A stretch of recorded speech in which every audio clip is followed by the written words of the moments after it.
Good morning. तर आम्ही आलेलो होतो गावी आणि चैतन्य कानिफनाथांचं हे मंदिर मढी या ठिकाणी आहे. अहिल्यानगर डिस्ट्रिक्टमध्ये हे खूपच प्रसिद्ध असं नवनाथांचं मंदिर आहे.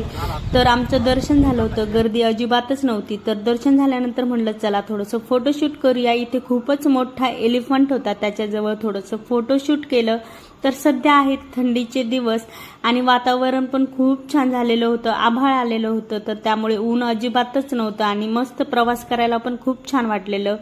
तर हे जे मंदिर आहे ते डोंगरावरती आहे. तिथून सगळीकडेच खूपच छान दिसत होतं, हिरवगार. नंतर थंडीचे दिवस होते, घरून जेवण करून आलो तरी पण भूक लागलेली होती. मग म्हटलं चला दाल खिचडी तडका खाऊयात. मस्त मसाला पापड घेतला आणि थोडंसं खाऊन घेतलं. तर मयू बघा पप्पांसोबतच जेवतो. नंतर घरी गेलो होतो. तर उद्या चंपाषष्ठी होती, त्यामुळे एक दिवस अगोदर नागदिवे करतात. तर हे बाजरीच्या पिठांचे नागदिवे असतात. तुमच्याकडे पण करतात का? नक्की कमेंट करा.